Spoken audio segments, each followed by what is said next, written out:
దగ్గర నాకు తెలియదు కృష్ణ. గురువుగారి అనుమతి లేనిది పూజా క్రమంలోకి ప్రవేశించడం నిషిద్ధం కదా. ఉదయాన్నే నమస్కారానికి వెళ్ళి వచ్చినప్పటి నుండి గురువుగారు చింతాక్రాంతిలో ఉన్నాడు. కారణం తెలుసుగా? తెలుసుకోకుండా వదిలి పెడతారా ఇక చేయడు. గురుగారు అయితే లాభం లేదని అమ్మగారిని అదే గురుపతిని అడిగాను. ఏమన్నారు? నిరుడు ఇదే దినాన ప్రభాస తీర్థాన నది స్థానానికి వెళ్ళిన గురుపుత్రుడు నదిలో మునిగి మరణించారట. అదే గురువుగారి విచారణకి కారణం. పుత్ర వియోహ దుఃఖం మనసులోనే దాచుకొని పుత్ర సమాన వాత్సల్యంతో మనకు విద్య నేర్పారు గురుదేవులు. అదే వారి గొప్పతనం. అన్నయ్య, గురుదేవుల త్యాగనిరతికి మనం ఏం గురురక్షణ సమర్పించగలమా? పదా ఎక్కడికి అన్నయ్య? నది స్నానానికి. ఈ వేళ కూడా నది స్నానం విషయం మాత్రమే. నది మార్గాన యువపురికి వెళ్ళి సమవర్తిని ప్రార్థించి గురుపుత్రుని తీసుకువచ్చాం. అర్చిస్తే లొంగకుంటే పోరాడి సాధిద్దాం. అంతవరకు రాదులే కదా. కూర్చోరా, నువ్వు వస్తావా? నది వరకైతే సరే, యమలోకానిక అమ్మో. వద్దులే, నువ్వు ఇక్కడే అమ్మగారికి గురువుగారికి తోడుగా ఉండు. మేము వెళ్ళొస్తాం.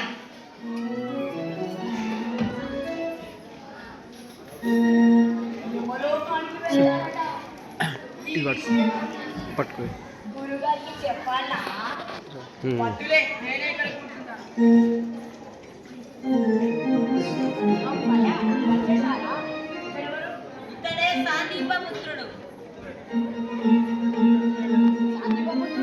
గురుపుత్రుడే.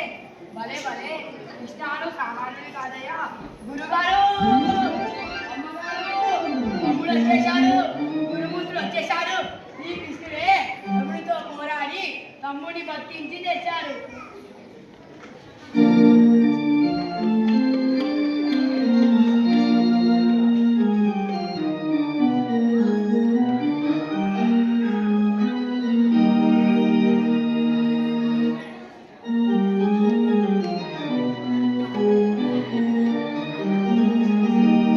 ధర్మ పరులకే పరాజయమా,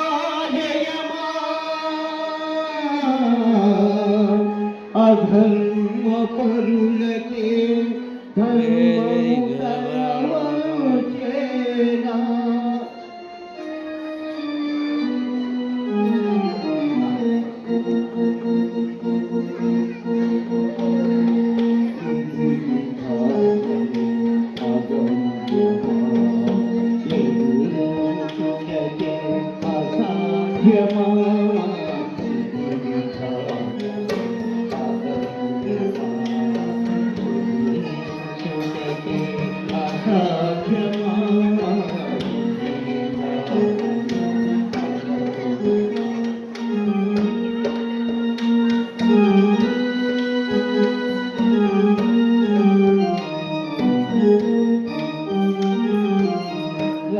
రాజకుమారుడు